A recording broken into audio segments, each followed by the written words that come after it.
Hollow Knight Silksong expands on everything that made its predecessor so beloved. With faster movement, more aggressive combat, and a brand new kingdom to explore, it delivers another deeply rewarding metroidvania experience built around skill, exploration, and atmosphere. If you finish your playthrough and you're hunting for something that delivers a very similar experience, you're in the right place. Now, we've combed through the archives to bring you 10 standout games that capture the same tone, mechanics, and sense of challenge. As always, do let us know your favourites in the comments and which ones you've played. So without further ado, let's start the countdown. Blasphemous and its sequel are dark, uncompromising metroidvanias set in a grotesque world inspired by Spanish religious imagery and gothic horror.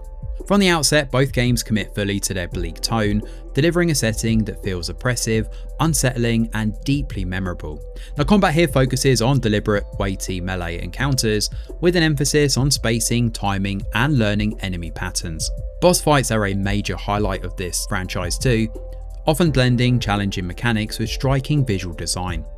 The sequel in particular refines these systems further, offering smoother progression and more varied builds. Now, what elevates the Blasphemous series though is its unwavering artistic vision. Few games in the genre commit so fully to a specific aesthetic and thematic identity like this one does. Combined with challenging gameplay and strong world building, both titles offer a uniquely intense and rewarding experience for players who appreciate darker, more demanding adventures. Grime is a surreal, combat-focused metroidvania set in a strange world of living stone and abstract creatures. Its distinctive visual style immediately sets it apart, creating an environment that feels alien and consistently unpredictable. The combat revolves around absorbing enemy attacks, parrying, and building resources for aggressive play. This gameplay loop encourages you to engage directly with threats rather than playing cautiously, creating a constant sense of tension during encounters. As abilities unlock, combat becomes increasingly layered and strategic too. Now, Grime's willingness to experiment makes it a unique entry in the genre, taking familiar Metroidvania ideas and reshaping them into something more unusual and demanding. While it's certainly not for everyone, players who enjoy unconventional design and mechanically challenging combat will find a lot to admire here.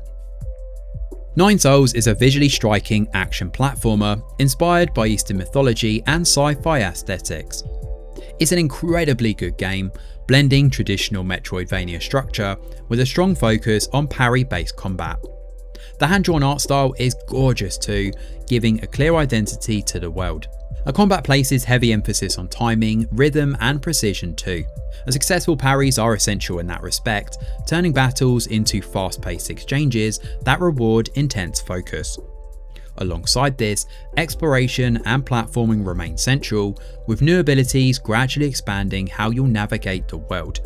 Nine Souls sets itself apart by confidently committing to its combat philosophy. This is a game that demands attention and discipline, but consistently rewards mastery too. For players who enjoy skill-driven encounters, supported by stylish presentation and strong pacing throughout, this one stands out as one of the most impressive modern entries in the genre. Prince of Persia: The Lost Crown is a modern reimagining of the classic franchise, reinventing the series into a fully fledged Metroidvania built around precision movement and fluid combat. Set in a mythological Persian-inspired world, The Lost Crown blends traditional platforming routes with contemporary design. Now, movement is one of the game's greatest strengths, offering smooth wall running, air dashes, and acrobatic traversal that makes exploration consistently satisfying. Combat is pretty good, although it's definitely not the highlight of this one, despite the game offering a wide range of abilities that encourage creative approaches to encounters and bosses. Now, The Lost Crown manages to feel accessible without a simplistic approach and challenging without becoming frustrating. Backed by strong level design and generous quality of life features, this one is one of the most approachable Metroidvanias in recent years. Aeterna Noctis is a large-scale, hand-drawn Metroidvania built for players who enjoy demanding platforming and long, skill-testing adventures. Set in a dark fantasy world shaped by an eternal conflict between the King of Darkness and the Queen of Light, it delivers an epic journey across a sprawling, interconnected map filled with secrets and side paths. The gameplay places a heavy emphasis on precision movement and responsive controls. The platforming sections often require careful timing and mastery of advanced abilities, while combat remains fast and challenging throughout. As new powers are unlocked, exploration becomes more flexible, encouraging players to experiment with routes and refine their approach to each area. The Aeterna Noctis is particularly impressive in how much control it gives over its difficulty. With separate modes for traditional exploration and extreme platforming, players can tailor the experience to their skill level without sacrificing depth. Backed by strong world building, striking hand-drawn art, and an expansive soundtrack, this one stands out as one of the most ambitious and rewarding Metroidvanias available for those willing to embrace its challenge. Haiku the Robot is a much quieter, more intimate approach to the Metroidvania formula. Set in a crumbling robotic world, the game pairs minimalist visuals with a gentle, almost melancholic atmosphere that makes exploration feel calm and inviting. Rather than overwhelming you with complex systems, Haiku focuses on tight controls and steady progression instead.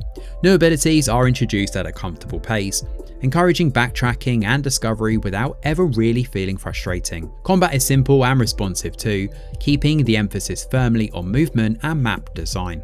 Now Haiku knows exactly what kind of experience it wants to offer and never really overcomplicates things. Compact, charming and thoughtfully designed, this one is an ideal choice for players who want a polished Metroidvania without an intimidating learning curve. Bow Path of the Teal Lotus is a beautifully hand-drawn Metroidvania inspired by Japanese folklore, following the journey of a celestial blossom descending from the heavens to fulfill an ancient prophecy. Its world blends myth, fantasy and storybook style visuals, creating an experience that feels both whimsical and deeply atmospheric. Now movement and platforming sit at the heart of the game, with a strong emphasis on flow, momentum and precision. Using Bow's staff, players bounce, glide and chain abilities together to navigate complex environments with elegance and speed. As you progress, new staff transformations and movement techniques unlock, gradually expanding both combat and traversal options. Alongside its fluid gameplay, Bow introduces charming companion systems, memorable boss encounters, and a richly detailed world filled with folklore-inspired characters. For players who enjoy expressive movement, striking presentation, and carefully paced exploration, this one offers a refreshing and highly polished Metroidvania experience. Lone Fungus is a classic Metroidvania set in a strange, mushroom-filled world, where you play as the last surviving fungus, exploring a vast, interconnected underground kingdom. Built around traditional progression and ability-gated exploration, it encourages curiosity from the outset, rewarding players who are willing to stray off the main path and uncover its many hidden secrets. The exploration and progression are closely tied to its deep customization systems. As you move through its 10 distinct regions, you'll earn relics and emblems that shape how your character plays, from boosting offense and defense to altering healing and spell behavior. Now combat is simple on the surface, but surprisingly flexible, with a parry system that can be heavily customized and spells that evolve based on how you use them. What makes Lone Fungus especially impressive though is how much freedom it gives to the player. With dozens of bosses, optional precision platforming challenges, and multiple difficulty and assist options, it adapts easily to different playstyles and skill levels. Whether you're chasing hardcore platforming mastery or simply enjoying methodical exploration, this one offers one of the most versatile and rewarding indie Metroidvania experiences on the market. Memories in Orbit is a stylish, futuristic Metroidvania set aboard a vast, abandoned space station, slowly reclaimed by nature and corrupted technology. With its hand-painted visuals and melancholic tone, this game immediately establishes a strong sense of atmosphere and mystery. The exploration sits at the heart of the experience, with players gradually unlocking new movement abilities that open up previously unreachable areas. It's classic Metroidvania territory, but the combat here is fast and responsive, encouraging precision and smart positioning rather than just button mashing. And as you progress, the world begins to interconnect in satisfying ways, rewarding curiosity and careful map reading. Now Memories in Orbit doesn't rely heavily on exposition, instead letting its environments and encounters do the heavy lifting. The soundtrack is sublime too, and there are some genuinely tough bosses mixed in with challenging platform sections. For players who enjoy atmospheric exploration, paired with tight platforming and combat, this one is a great choice. Ori and the Will of the Wisps is often regarded as one of the best modern Metroidvanias, and it's easy to see why. From its hand-painted environments to its sweeping, gorgeous soundtrack, Ori delivers a world that feels vibrant, emotional, and carefully crafted from start to finish. The movement is where the game truly shines though, sporting dashes, grapples, wall jumps, and aerial maneuvers that flow together effortlessly, making traversal feel more like a dance than a series of obstacles. Combat has also been expanded compared to its predecessor, offering more variety and flexibility through different abilities and upgrades. What makes Ori so special though is how naturally everything comes together. It's approachable without being shallow and consistently engaging throughout. The art style was absolutely sublime, and some of the boss fights are genuinely memorable. Few games manage to balance beauty, gameplay and pacing as well as Ori does, making it an absolute standout in the genre. So there we have it, 10 games to keep you busy after finishing Hollow Knight Silksong. So what did you think of our picks? Do you agree? Are there any notable omissions, or do you think we're way off the mark? Either way, let us know in the comments below. Thanks for watching. Smash a like or subscribe to the channel, your support is very much appreciated.